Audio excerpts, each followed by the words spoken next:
Oke, baik. Semuanya sehat? Sehat, Bu. Sebelum kita mulai pelajaran kita lebih lanjut, ketua kelasnya pimpin doa dulu. Baik, sebelum memulai pelajaran kita pada pagi hari ini, mari kita berdoa menurut agama dan kepercayaan masing-masing. Berdoa dimulai. Berdoa selesai. Oke, terima kasih ya. Baik, di sini Ibu udah bawa media buat kita belajar. Di sini kita menggunakannya seperti tulis-tulisan. Nanti di akhir pelajaran Ibu akan memberikan kalian pertanyaan ya. Ya, Bu. Baik, kita akan melanjutkan materi kita minggu lalu, yaitu materi kita hari ini tentang sistem ekonomi sebagai alat untuk mencegah masalah ekonomi. Ya, di sini anak-anak tahu pengertian sistem ekonomi itu apa? Belum tahu, Bu. Nggak tahu. Jadi sistem ekonomi adalah keseluruhan tata cara untuk mengkoordinasikan perilaku masyarakat dalam kurung para konsumen, produsen, pemerintah, bank dan sebagainya dalam menjalankan kegiatan ekonomi, yaitu dalam kurung produksi, distribusi, konsumsi, investasi dan sebagainya, sehingga menjadi satu kesatuan yang teratur dan dinamis, dan kekacauan dapat kita hindari menggunakan sistem ekonomi ya. Jadi di sini sistem ekonomi itu dibagi menjadi 3 macam. Coba Kalina sebutin yang pertama apa? Sistem ekonomi komando. Yang kedua? Sistem ekonomi pasar. Yang ketiga? Sistem ekonomi campuran. Oke, baik. Yang pertama yaitu adalah sistem ekonomi komando atau terpusat ya. Di sini sistem ekonomi terpadu atau terpusat istilahnya yaitu sistem ekonomi yang diartikan sebagai salah satu sistem dengan kendali yang ketat berada di pihak pemerintah dalam menentukan kepemilikan bisnis, laba atau alokasi sumber daya yang mencapai tujuan yang telah ditentukan. Jadi sistem ekonomi komando ini memiliki ciri-ciri. Yang pertama, ingat ya, tulis juga yang Ibu sebut ya.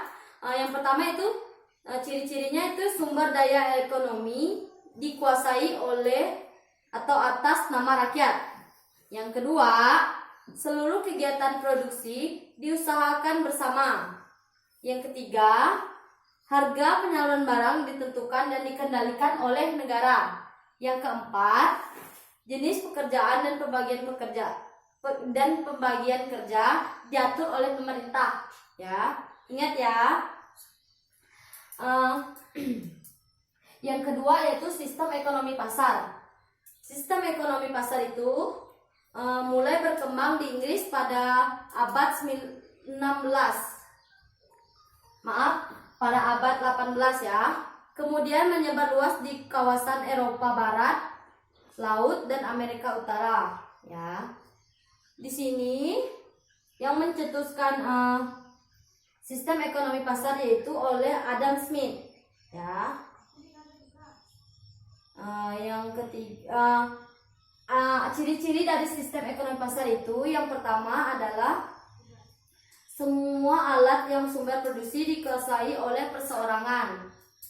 Yang kedua, orang bebas memilih lapangan pekerjaan dan bidang usahanya sendiri ya.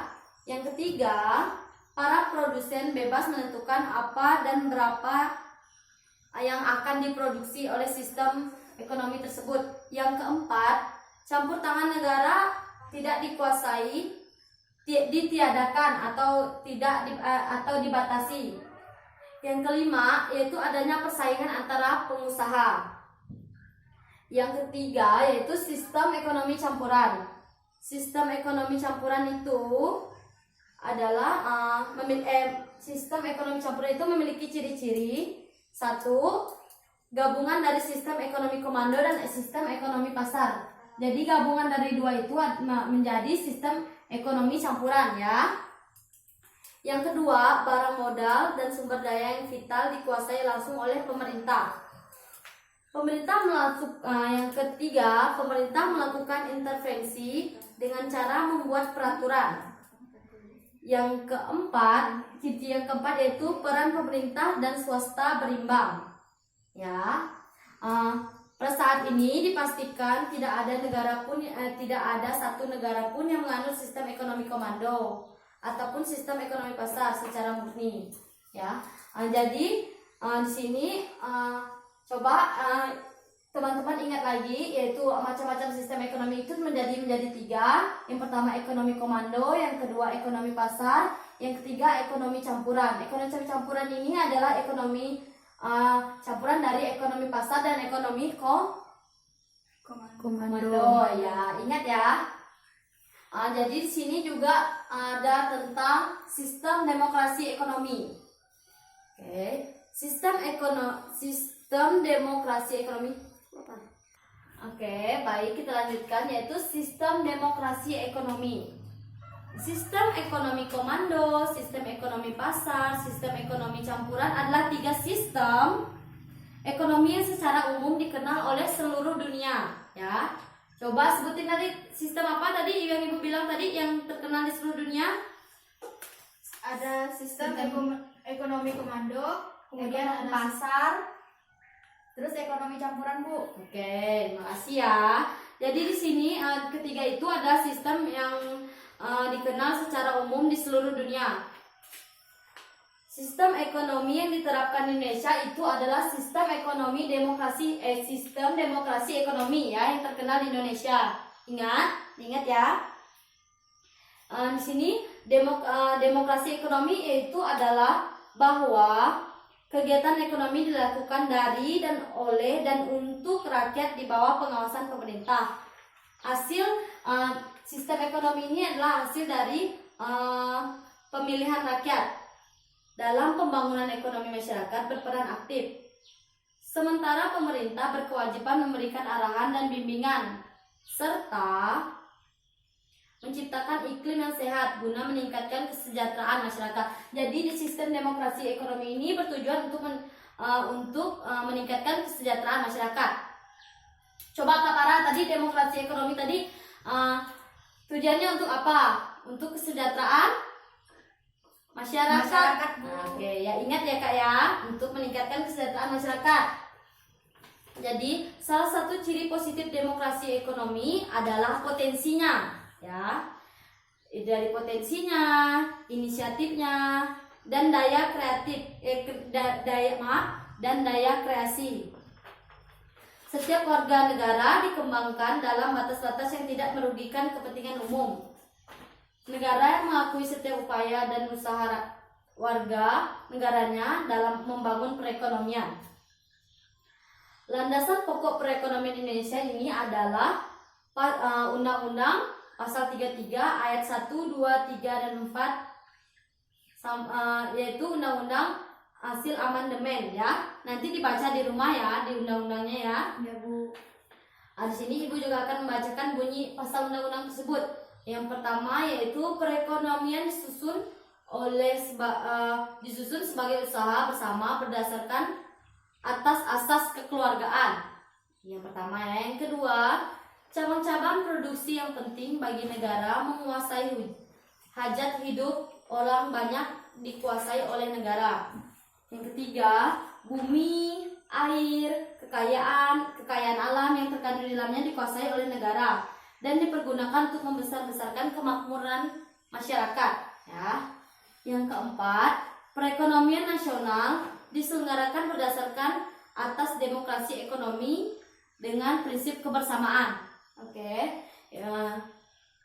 Di sini ciri-ciri positif yang diuraikan dalam sistem demokrasi ekonomi yaitu pertama, perekonomian disusun sebagai usaha bersama berdasarkan atas asas kekeluargaan.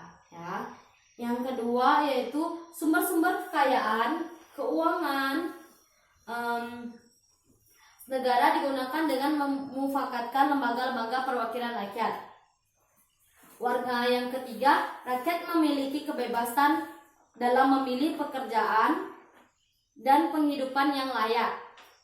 Yang keempat yaitu hak milik seseorang diakui pemanfaatannya tidak boleh bertentangan dengan kepentingan masyarakat. Di sini itu tadi yang ibu sebutkan ada ciri-ciri positifnya, dan di sini ada juga ciri-ciri negatifnya ya, yaitu pemusatan kekuasaan ekonomi pada suatu kelompok dalam bentuk monopoli yang merugikan masyarakat. Yang kedua, sistem ekonomi ini negara sangat dominan serta mematikan potensi dan daya kreasi unit-unit ekonomi di luar sektor negara. Yang ketiga, sistem ekonomi ini yang membutuhkan eksploitasi manusia dan bangsa lain. Tentunya itu menjadi ciri negatif dari sistem demokrasi ekonomi. Ya. Oke, baik. Materi dari ibu yaitu kesimpulannya adalah masalah pokok ekonomi terkait dengan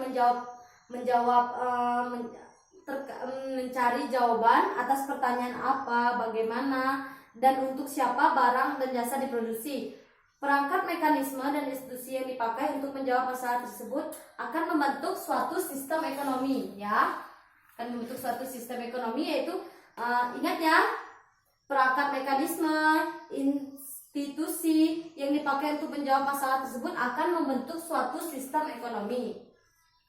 Pada saat ini tidak ada negara manapun yang menganut sistem ekonomi komando atau ekonomi pasar secara murni, ya. Jadi di Indonesia menerapkan sistem ekonomi Pancasila yang di dalamnya terkandung prinsip demokrasi ekonomi. Oke, ingat ya. Jadi di sini ibu sudah menjelaskan, anak-anak yang belum paham boleh tanya ke ibu. Paham bu? Paham semua. Oke, baik ya. Di sini ibu ada ini ada foto-foto pencetus ekonomi. Di sini siapa yang ibu kan tadi udah suruh baca bukunya kan, di bukunya ada gambar. Jadi silahkan yang bisa maju ke depan, nanti ibu kasih hadiah. Ya, siapa? Saya bu. Oh iya, maju. Bara.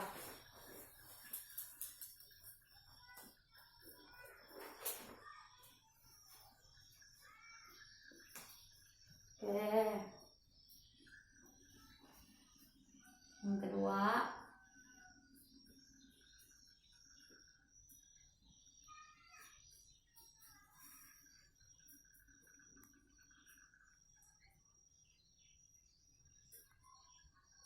Oke, baik Kak Para, baca dulu Kak.